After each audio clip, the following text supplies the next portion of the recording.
The mirror arrived wrapped in cloth, its surface hidden from view. The hands that carried it trembled slightly, as though the weight of the object was heavier than it appeared. The villagers stood at a distance, their whispers hushed yet urgent. Their eyes, dark with knowing, refused to meet hers. That mirror should have stayed buried. The words came from an elder woman, her voice low, thick with something unspoken. The others nodded, shifting uneasily, as if expecting something unseen, to rise from within the glass. The laughter came, light and dismissive, but it did not ease the tension in the air. "It's just a mirror." But the fear in their eyes said otherwise. The mirror stood against the wall, untouched, unmoved. Yet, when the eyes returned to it, something had shifted. The angle was wrong, slightly tilted, as though it had been nudged by unseen hands. Fingers reached out, correcting its place, pressing against the frame until it stood straight once more. A step back. A glance away. The moment passed. Then, it happened again. The tilt was barely noticeable, but it was there. "It's just my imagination." The words came, an attempt to steady the racing heart. A longer breath. A tighter grip. But the doubt lingered. Why did it never stay in place? The night carried silence, thick and pressing. Yet something stirred. A pull, faint but insistent, called from the far side of the room. The mirror stood still, yet it felt awake. The eyes found their way to the reflection. At first, nothing seemed wrong. The room stared back, familiar and unchanged. But then, something was off.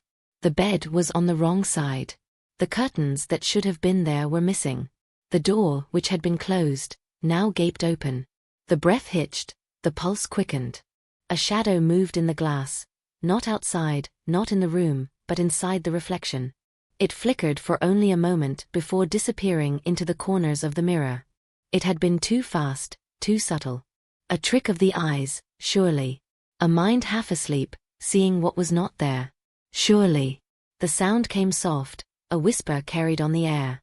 A name. A call. The head lifted sharply, ears straining. The house remained still. No voices, no footsteps. But the whisper returned.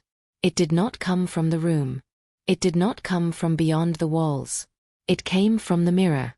The breath that followed was shaky, uneven. The name came again, softer this time, coaxing, pleading. "It's just the wind. Just the wind." But the wind did not know her name. Curiosity burned through the fear, pulling her forward. The steps came slow, measured, until the reflection stood only inches away. A breath fogged the glass. Slow, steady, unnatural. The fingers reached out, pressing against the surface. The chill seeped into the skin, colder than glass should be. The reflection flickered. A face stared back, her own, but not her own. The same eyes, but wrong. The same lips, but twisted. The same breath, but from another. A sharp gasp. A stumbling step backward. A scream. The mirror stood still. Innocent. Waiting. The air felt heavier, thick with something unseen. The mirror remained where it was, but the feeling did not fade. Eyes darted back, searching for an explanation, but there was none. Just glass. Just reflection. Just silence. The villagers had known. Their whispers had carried warning, though none had spoken plainly. The elder woman's voice echoed in memory. That mirror should have stayed buried. But it was too late for warnings. The villagers would not answer the questions forming now. Their heads would shake, their feet would shuffle, their voices would lower to murmurs just out of reach. And somewhere in those murmurs, a single phrase would surface. "That thing belongs to the other one." The words carried weight, pressing against her chest, but their meaning remained hidden. The other one. Who was the other one? The old house, untouched for years, held its silence well. Yet, the dust-covered furniture and the locked cabinets were not what lingered in memory. It was the mirror. The thick cloth that had once covered it. The firm grip of a grandmother's hand pulling her away from its surface. "That mirror is not for you." The warning had come, quiet but absolute. But it had never been explained. And now, it was too late to ask. A knock at the door sent a sharp jolt through her chest. The voice that followed was urgent, breathless. "Child, has the mirror moved yet?" The question struck deep. The mirror had moved. More than once. The weight of that truth settled in the pit of her stomach, but no answer came. A heavy sigh. A shift in posture. Then, the words that changed everything. "Then there is still time." Time for what? The room pressed inward, the silence no longer empty but expectant. Then, a whisper, barely a breath. "Your grandmother had another daughter." The world stilled. That could not be true. The past had always been clear. There was only one daughter. No. There was another before her, but she was never meant to be. The words settled like a storm about to break. Questions crashed against each other, forming faster than they could be asked. Why had no one spoken of this before? What had happened to the other daughter? And why was the mirror the only thing left behind? The answers lay buried beneath years of silence. But the truth had been written somewhere. It had to be. The search began, hands pulling through forgotten belongings, shifting through old letters, dust rising like whispers of the past. Until a paper. Faded with age, creased from years untouched. The ink was light, but the words still carried weight. "Do not trust the girl in the mirror." The letters trembled in her grasp. The mirror stood in the corner, its surface smooth, reflecting only what stood before it. But for the first time, she understood. It was already too late. The silence stretched long after the scream had died. The mirror stood unchanged, its surface smooth and unbroken. Yet, something lingered in the air, a presence, a knowing. The eyes refused to meet the glass again, yet the weight of the reflection could be felt. Sleep did not come easily. The bed was warm, the blankets wrapped tight, yet the body remained stiff. The mind refused to settle, replaying the image over and over. The face had been the same. And yet, it had not. The house settled, wood creaking under the weight of the night. The wind whispered against the walls, soft as breath. Then, a sound, faint but clear. A whisper. A voice. The name came again, curling through the darkness. Gentle. Familiar. The breath caught in the throat, frozen between fear and disbelief. No one else was in the room. No one else was awake. The sound came again, this time lower, closer. A whisper, but not in the air. Not in the room. It came from the mirror. The blankets tightened, pulled higher, a shield against the unknown. The eyes squeezed shut, willing away the sound, the fear. Minutes passed. An hour. Maybe more. The whisper faded. But the house did not feel empty. Morning arrived with slow reluctance, dragging light into the corners of the room. The mirror stood where it had been left, its surface smooth, undisturbed. The air felt lighter, yet something remained beneath it, an unease buried just out of reach. The steps toward the mirror came hesitantly, slow and cautious. The reflection waited, offering nothing unusual, nothing strange. The fingers hovered over the glass, barely brushing the surface. Cold, as always. But still. Normal. A breath of relief, shaky and unsteady. Perhaps it had been a dream. Perhaps it had been nothing at all. A final glance. A step back. The reflection lingered a second too long. The unease settled deep, an unshakable weight pressing against every thought. The day passed in fragments, moments slipping away unnoticed. Conversations blurred, meals tasted like nothing, footsteps felt heavier than before. The mind drifted back to the mirror, again and again, no matter how hard it tried to focus elsewhere. The villagers whispered when they thought they were unheard. Eyes darted away at the mention of the house. Feet shuffled uneasily when questions were asked. A name had been spoken the night before, but no one would say it now. An old woman muttered under her breath, voice barely above the wind. That thing belongs to the other one. Confusion settled in place of fear. What other one? There had never been another. At least, that was what had always been told. The house held too many secrets, too many locked doors in the mind. The past was buried deep, but the roots still reached through the cracks. The mirror had never been bare before. A thick cloth had covered it for years, untouched and undisturbed. Fingers reached for the memory. Small hands tugging at the fabric, a firm grip pulling them away. That mirror is not for you. The voice had been firm, final. No explanation. No reason. Just a warning left to be forgotten. The unease deepened. A knock came at the door, sharp and urgent. Auntie Oluchi stood outside, breathless, eyes dark with something between fear and urgency. "Child, has the mirror moved yet?" The words sent a chill racing through the spine. "No," came the answer, hesitant and unsure. A heavy sigh escaped the old woman. "Then there is still time." Time for what?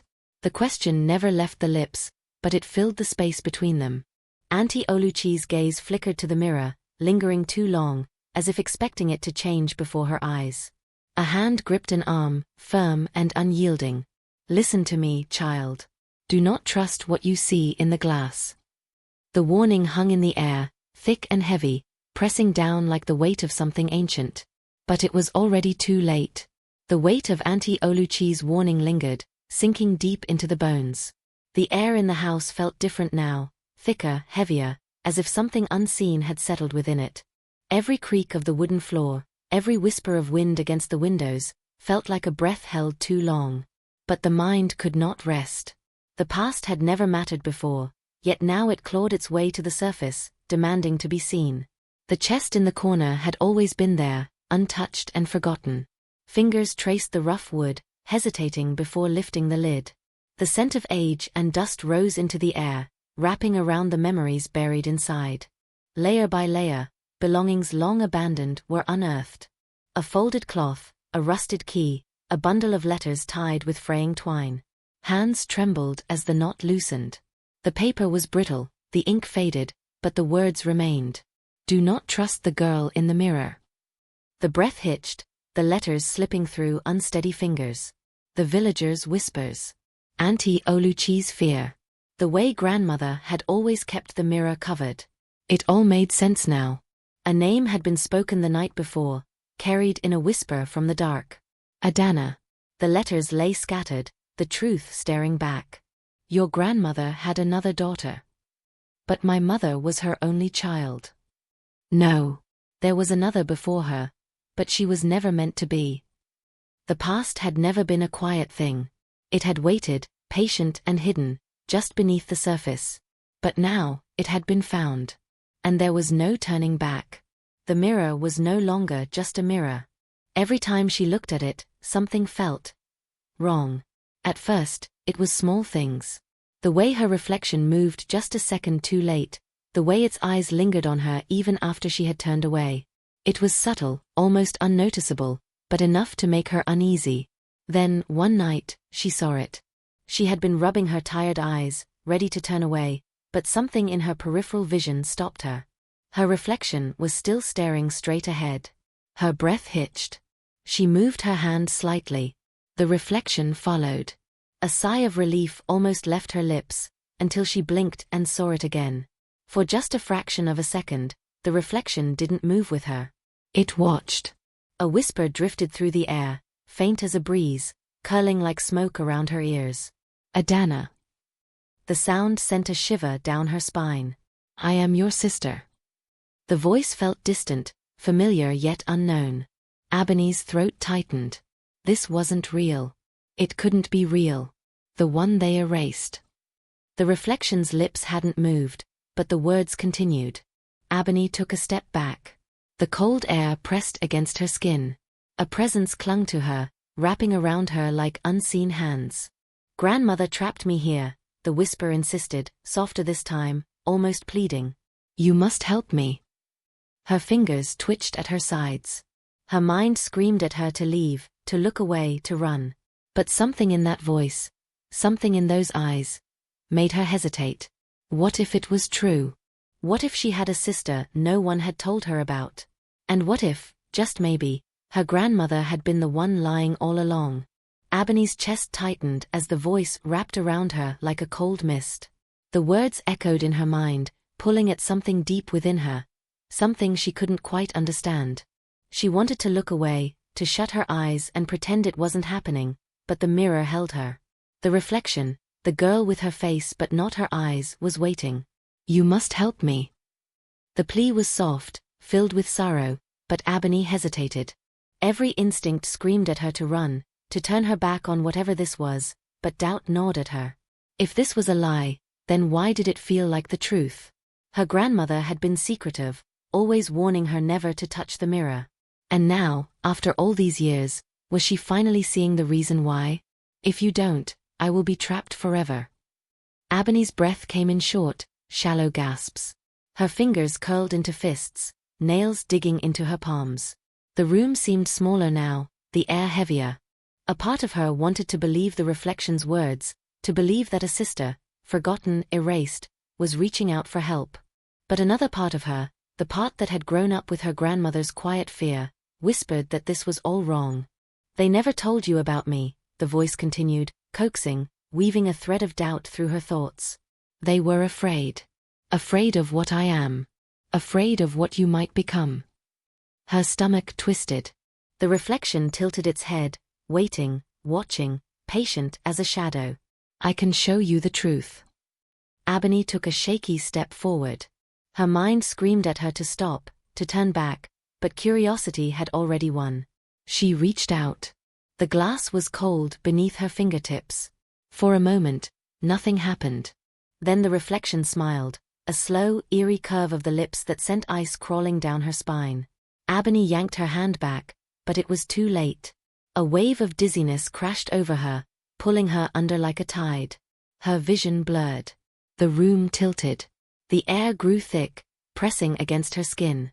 A low hum filled her ears, deep and resonant, as though the house itself was breathing. Then, silence. She blinked.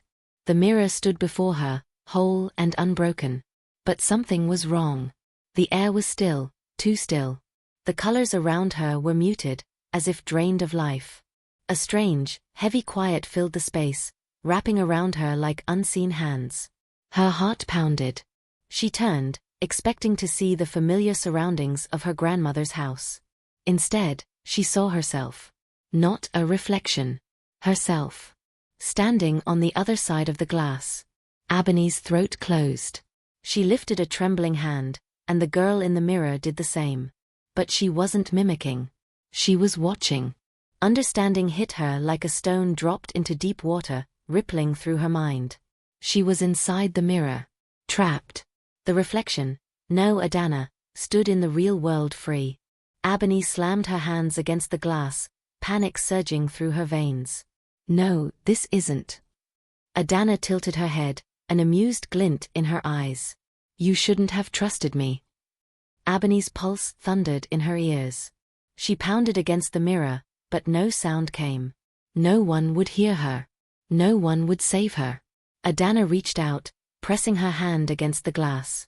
Grandmother saved you before, she murmured, her voice calm, almost kind. She isn't here to save you now. Abeni's mind raced. The diary. The letters. The warnings whispered through generations. Do not trust the girl in the mirror. The words had been there all along. She had ignored them. Her breath came fast and uneven. There had to be a way out. Adana stepped back, a slow, satisfied smile curving her lips. Goodbye, sister. Panic clawed at Abeni's chest. No. This couldn't be how it ended. Her fingers pressed against the cold surface, trembling. She closed her eyes. A whisper, barely a breath, slipped from her lips. Grandmother. The name drifted into the silence, fragile as glass. The air shifted. A low groan trembled through the mirror, deep and ancient, like something waking from a long sleep. Cracks spread across the glass, thin as spiderwebs. Adana's eyes widened. No. Abeni's heart pounded as the fractures deepened, light spilling through the cracks. The mirror trembled. Adana lunged forward, but it was too late. With a deafening shatter, the glass exploded. Abeni gasped, the weight lifting, the suffocating air disappearing. She stumbled back, breathless. The mirror was gone. The reflection was gone. She was free. The silence that followed felt strange, too empty, too final. Abeni stood frozen, her hands shaking at her sides. The weight that had been pressing against her chest, the eerie pull of the mirror, was gone. But her body still remembered. The cold touch of the glass, the whisper in her ears, the sharp edge of betrayal, all of it clung to her like a shadow that refused to fade. Her gaze drifted to the broken shards scattered at her feet.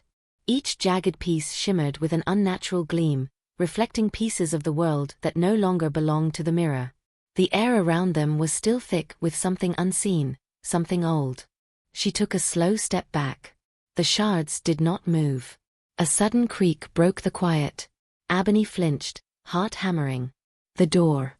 Footsteps followed, slow and measured, filled with hesitation and something heavier. Understanding. The village elders entered without a word, their gazes sweeping across the ruined space. They took in the shattered mirror, the thin fractures still webbing across the floor, the way the air felt lighter, less cursed. One of them exhaled softly. She has done what her grandmother could not. Abeni swallowed, her throat dry. She wanted to ask what they meant, wanted to demand why they had never told her, why they had let her walk into this alone. But there were no words. There was only the knowing glance they shared, the quiet acceptance in their eyes. The eldest among them stepped forward, bending to pick up one of the shards. His fingers barely brushed the surface before he recoiled, shaking his head. Some doors should never be opened again. The others nodded. Without another word, they moved, gathering the broken pieces, their movements deliberate, careful, as if afraid the mirror's power still lingered. Abeni watched as they worked, their silence carrying more weight than any explanation could. The shards were taken, carried away to a place she would never know. Somewhere they would never be found. She did not ask where. She did not want to know. The past had taken enough from her. Her gaze swept the room, her grandmother's house now nothing more than a hollow space filled with old ghosts. The diary, the letters, the remnants of a story written long before her time. She gathered them all.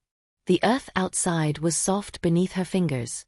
One by one, she buried the past, pressing the soil down until no trace remained.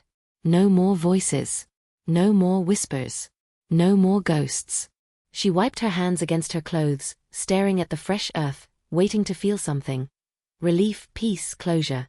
But there was only quiet. Her feet carried her away without thought. The house behind her grew smaller, its weight no longer pressing against her shoulders. As she passed by a window, her eyes flickered toward the glass. For a brief moment, her breath caught. But the reflection moved as it should. Her own eyes stared back at her. She exhaled, shoulders loosening. She was alone. And this time, she was sure of it.